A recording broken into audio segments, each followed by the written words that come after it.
Can I make a big hit without expensive plugins? Our biggest hit was made with only the Logic plugins. So, yeah. The song we just showed you, not a single plugin outside of Logic, and I would say Latch is pretty similar to that. Yes. There might be a bit of H delay on it. That's it. So, I never use any plugins outside of Logic. Guy does, but I never do. Put it this way, everything you need to make a hit is in Logic. If you want to make that already amazing song which you wrote that had nothing to do with plugins about 5 or 10% better, buy plugins.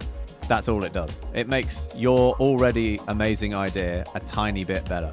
But if your initial idea is shit, there is no amount of money you can spend on plugins that will make the song good.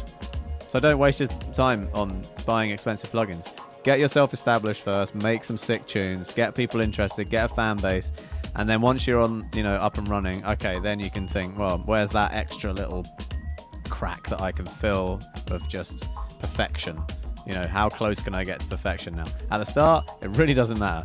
Like, a lot of my favorite songs aren't a good mix, or a very old, crackly, crunchy sounding mix, and I think that's why now as well with age, I'm interested more in imperfections than I am perfection. It's like, so easy to make a polished tune now that it's actually more difficult to make it sound natural. Character, that's what we want. Yeah. That's why I think I've been saying that in the streams a few times. Like, I'm never looking for a super clean professional mix now. I'm looking for character. I'm looking for vibe. I'm looking for like a surprise. I'm looking for something that is in there that I don't quite understand how it was done, and it makes me go, oh, I want to read more about this. Let me tell you one piece of advice Benny gave me that no one else has ever given me ever. I told him, I was like, I've been offered like label deals. People ask me if I'll sign them. People like rappers ask me if I'll manage them. Like all kinds of weird shit goes on, but I don't want to do anything but work on my music. Everybody else in Benny's position, which there's not that many people, but anybody else I know who's like really killing it, told me, yo, you should start signing kids. Yo, you should start a publishing company. Yo, all these young producers you fuck with, you should start bringing them in and working with them, And I never felt the need to do that because it seemed like to me, if I would be signing somebody right now, like I don't have the ability to really put them on. Am I getting there? Hopefully. Will I be there one day? Hopefully. But the point is, Benny told me, make yourself hot first. That's what he told me. He was like, everybody else, like, yo, Kenny, go sign a deal, go do this. Benny said to me, make yourself hot first. Work on the shit you want to work in, do all the shit that you want to do, accomplish your goals. You can always, do these things. You can always start a label. And Benny now releases music as an artist. He has songs on YouTube that have more plays in Sicko Mode that are Benny Blanco as an artist. Like, the only person who ever made me feel like I was doing the right thing was Benny. And he's more successful than any fucking anybody else who gave me advice. So I really take it to heart. Do you have any words of advice for young creatives real quick? Keep going. Like, what do we know? So many people told me I was trash, until, it's like, I'd rather be making beats that people don't understand than are just following a trend. You know what I'm saying? 100%. Like, really stick to your own. How are you supposed to differentiate yourself today? Everyone will sound like someone else. Look, here's the truthful answer, okay?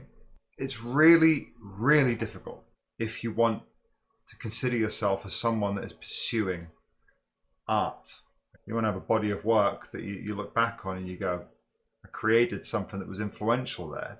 Then you want to try and differentiate yourself from other people. You want to try and create something that other people will want to copy. That's what you should be trying to strive to do. That is what is exciting, and that's what moves a scene forward. We all have a style with handwriting. It's recognizable, You have to find that signature in your music, in your audio. You have to find a way to express that. That's what everyone should be trying to find. Trying to find their own signature, their own fingerprint. I'll tell you something, okay? My career's gone in ebbs and flows, and just a few years ago, no one could give a fuck about my music. No one could give a fuck. The only thing that I changed was my approach. I became more connected with what I was doing. I felt it more. Other people started feeling it and created interest in my music. Really, honestly, again, felt like from nothing because no one was really paying attention to me for a while. I had to build it up. The music industry is not simple. It's not quick. Do you reckon it's possible to mix on budget speakers? 100%. You just need to understand them, get to know them, and get to know how your room sounds. Don't focus too much on the speakers themselves. Focus on where you sit in the room, trying to treat the room as well, make it sound a bit like less echoey. You can do it. I won an award for mix on my first album, and I did it with nothing but a cheap pair of tannoys, some speakers that I bought in my dad's auction house, and Logic stock plugins. So I'm not boasting, I'm just saying it can be done. What would you say was like the worst thing ever in my career? The management thing. I think it was like 4 years ago. I signed with the management due to them having a really good reputation, but that reputation was 10 years old. And first it went quite alright, but after 3 months I noticed they didn't do anything for me. And I was signed to them, they got a share of whatever I made. So they basically just waited for me to make something my own and then just take a cut, which was quite annoying. And getting out of that contract was actually the bigger story. My lawyer told me the only way to get out of it earlier than 3 years is to annoy them so much that they actually want me to drop out of the contract. And that actually worked. I did it for couple of months. I just annoyed them every day, asked them why they didn't do this and that, acted really strange, and then they all of a sudden said, you know what, it's maybe better if we split and separate and void the contract. If you have someone where you think that they help you and they don't, you kind of lose a lot of time because you focus more on music making. They should focus on the business stuff, but if they don't do it, it usually takes time until you notice. So really, really annoying. Cost me at least a year of time and advancing.